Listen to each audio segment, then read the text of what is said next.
you are joining us from. Let's know where you are joining us from.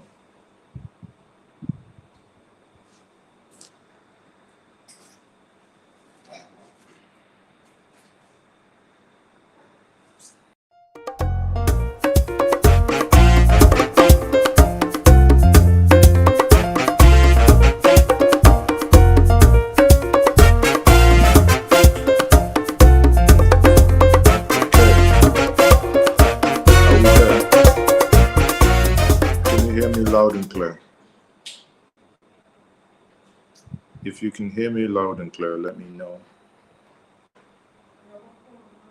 If you can hear me loud and clear, you know. Find your perfect.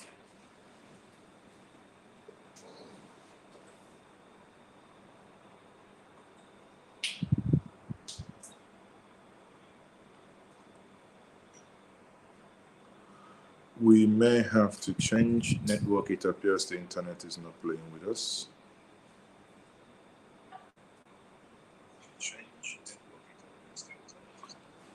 Okay, everyone. Once more, welcome to Ginger Media TV. We are live and direct, and we are coming to you from the ground zero.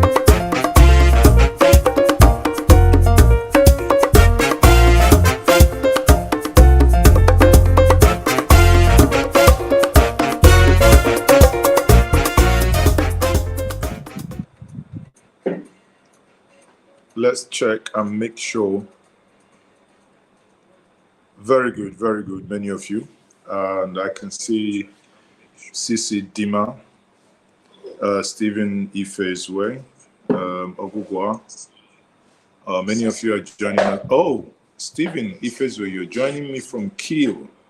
Na, wie geht's dir? Ich hoffe, alles geht gut. Ist alles in Ordnung bei euch? And yes, you can hear me loud and clear. That's very good. Caroline, you are joining me from Abuja. And Damatru in Yobe. So how is Yobe today? I hope the bandits are letting you guys have some rest. So this evening, we are going to look at the upcoming election in 3 states, what we call the off-season elections. The off-season elections that are coming up in 3 days' time. And those states are the Kogi, Bayelsa, and Imo states. There is, however, a worrying trend. There is, however, a worrying trend from the mappings that we have seen so far. We cannot sugarcoat it. There is going to be, by all indications, an unprecedented level of violence. There's going to be an unprecedented level of violence. So that level of violence that we are, expecting to happen is as a result of the Supreme Court induced or Supreme Court sponsored violence. I think it would be nice and it would be right to actually give it that nomenclature. That is a Supreme Court induced violence. If we give it that nomenclature, I believe that would at some point get them to understand that there are consequences to what they do. So people haven't said that. I want to show us why I think that the events in the next couple of days may get a little bit weird. Events in the next couple of days, definitely. It's our belief that they will get weird and they will get uncomfortable. Let's go to Imo State. Over the weekend, on Sunday, I got a call. I was on my way from, I was on the Port Harcourt Expressway. I mean, that is the most horrendous road, apart from the Lagos Bini bypass. That's the most horrendous road that I have ever used in the recent times. And I got a call that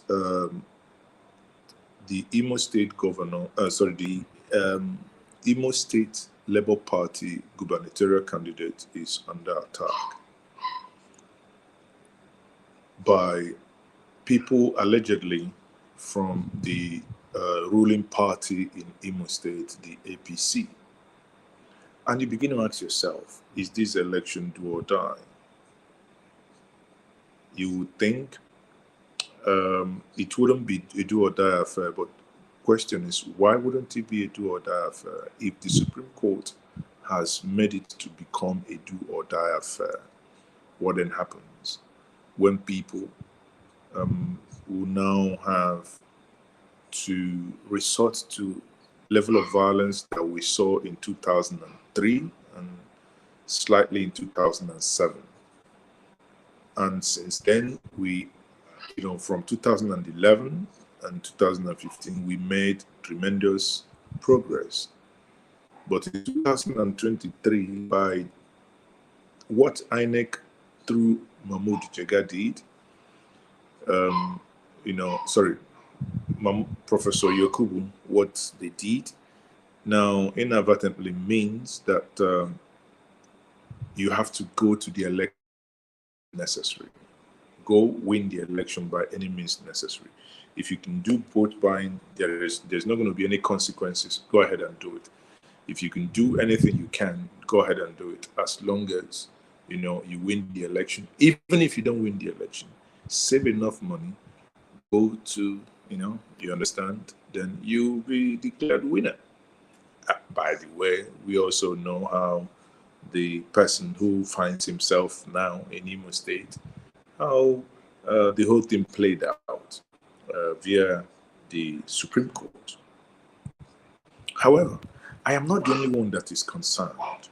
We have other individuals that are concerned. One of them, and the most prominent of them, is a daughter, Ada Mazi, that is the legendary singer Onyeka Onwenu. Onyeka Onwenu made a video early this morning, and which was shared to us.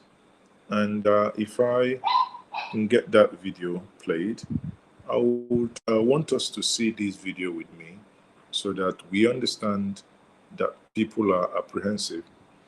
Sorry, the video is not even queued up. So I don't know. I'm using a different type of mobile device trying to improvise. But let me play the video from my phone, and I believe and I hope you can see it. Okay, I hope you can see it. If you can see it, please let me know. So this is Onyeka Onwenu here. Onyeka Onwenu. I'm from Arondi's in Imo State. My state used to be one of the most peaceful, joyous, happy, hospitable places you could visit in the country. But that's no longer so. Yes. Now our streets are filled with blood. Our communities, our farmlands are decimated. Our youths are leaving. In a few days, November 11 to be exact, we will go to the polls to choose a new governor or re-elect a sitting governor. I thank everyone who has come out for their courage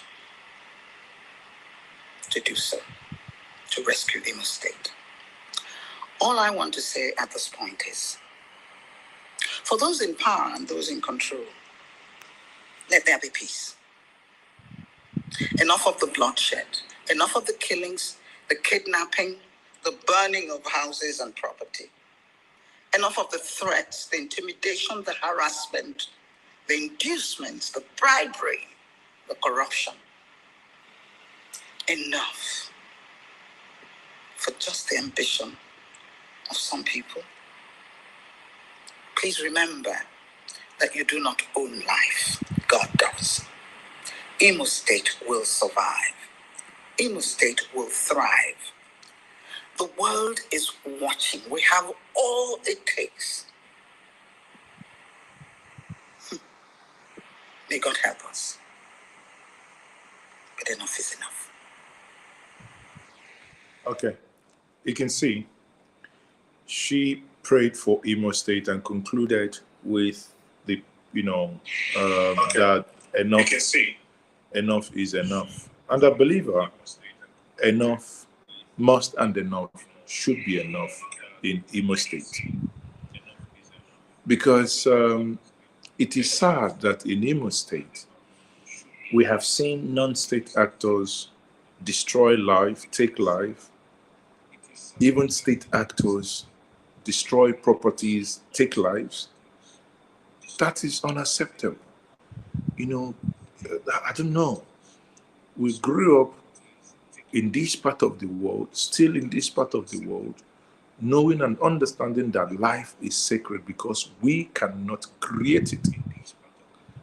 But where we now find ourselves because of political office, we begin to shed blood. That is not acceptable. That is indeed unacceptable. The level of machineries, armored tanks that move in Imo State, you would think, someone is going to war somewhere. I don't know if you have seen this video. This is tanks in Imo State moving. These guys secret recording. Tanks moving around in Imo State. How? Are we going to war?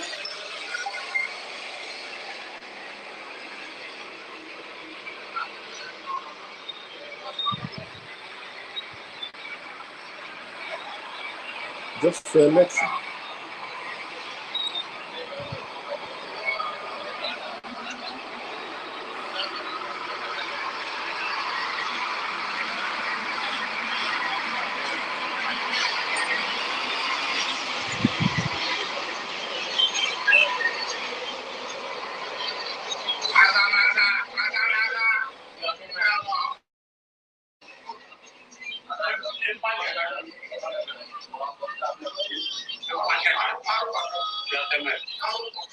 So when you watch something like this, people tell me what you feel. When a place is turned into, it feels like you live within the Hamas and Israelis. It feels like you live within, that territory where bomb can fall at any time. This is, do you know what my prayer is? Like I'm reading the comments here, and MK Wando is saying that that this is so painful for Ali. I agree. It's so painful, and also like I saw Onyekon said, enough is also enough, and enough should be enough. However, I also believe that after this Monday, that peace must return. So after this Saturday, that peace must return to Imo State. At least that should pave way for our brothers and sisters who are in the diaspora, within the African continent, within Europe, America, Asia, to come back home and enjoy their fatherland. Come back home and join many of us who have found ourselves within this environment. Not all of us go wrong. And we must keep speaking up. We must keep saying it the way it is. We must keep demanding for a better Imo. We must do everything necessary to make sure that we have a better Imo. Sadly, the dimension that this is taking now clearly tells us and clearly shows us that it is not only in the Southeast. Honestly, if you go beyond the Southeast and talk about, okay, before even I leave Southeast, final thing. Also, we must also begin to appreciate the people, knowing that the people are now more aware and they are taking responsibilities. They are not going to take any nonsense again from anybody, be it INEC.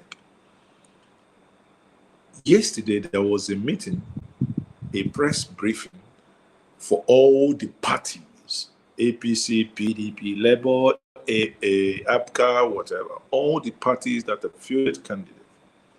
At some point in that meeting, the head of INEC in Imo State, what they call the resident electoral commissioner, asked the press people to off their cameras and leave the room.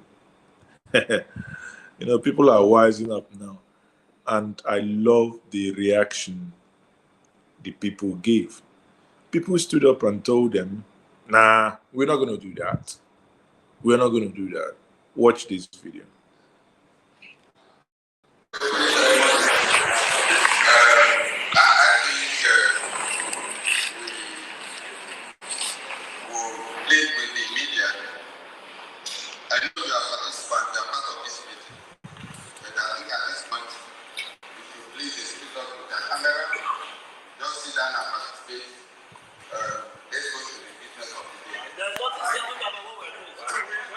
And the media said no. My respect, guys. That's what it should be. The media speaks.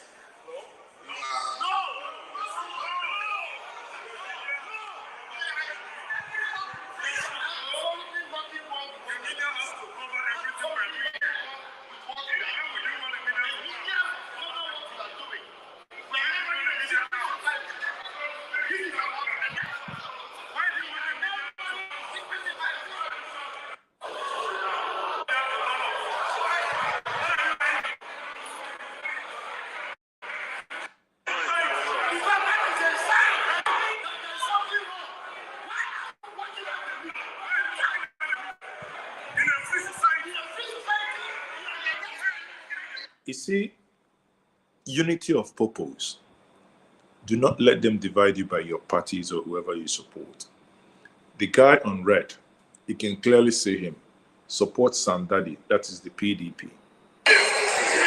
The guy on white clearly supports Senator Atan Achonu, Labour Party. But at this moment, because it was absurd, whatever they were trying to do, and they spoke up and they stood for what is right, just, and equitable. And they said, no, we are not going to step down. We are not going to stand down on this. And to a point, it became more rowdy. Even, they started finger pointing.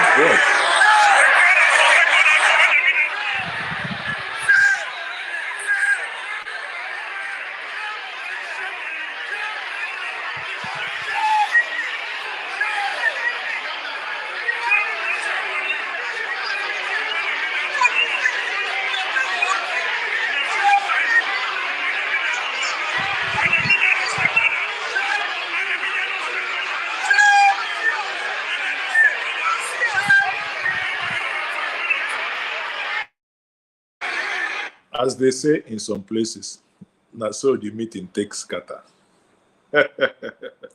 One thing that gladdens my heart, the people are now more aware. The people are no longer willing to take rubbish. The people don't want to go to court. They'll sort the madness there and then. The only thing I beg the people on Saturday, it breaks my heart. I'm not a doomsday I'm not predicting doom, but it breaks my heart to note that people will lose their lives on Saturday. Why? Why do I say that? Because of what I have seen. What is in this that people will definitely lose their lives. I don't know. It's really hard to say this, but There is no other way because of the desperation I have seen in these three states. You know, if we had had an election perfected with the 2023 election, where when you cast your vote, you've done through the beavers and the transfer is done electronically, it will give more confidence that will reduce this level of political thuggery that we are witnessing. And it's, you know, but now, knowing that from the polling unit to the collation center is going to be done manually. How? Man, if I have any sibling who is a youth copper that will probably do that, I would, you know, say, I would rather pay you stay at home because I don't want to lose anyone. Because from these things Supreme Court had done, sadly, people will be waylaid in this course of this. Some, sadly, may lose their life. But I pray, honestly, I pray that that doesn't happen. But I also pray and, you know, try to encourage the people that they must not give in to vote buying. Let no one deceive you with 2,000, 3,000, 4,000, 5,000, 10,000, 20,000 for you to vote for a candidate you know that is not fit for purpose, that is not going to do anything for your state. It is about the future of your children. It is about your future. It is about the future of everyone. So if you know that an individual is not fit for purpose, irrespective of how much money that you are given, please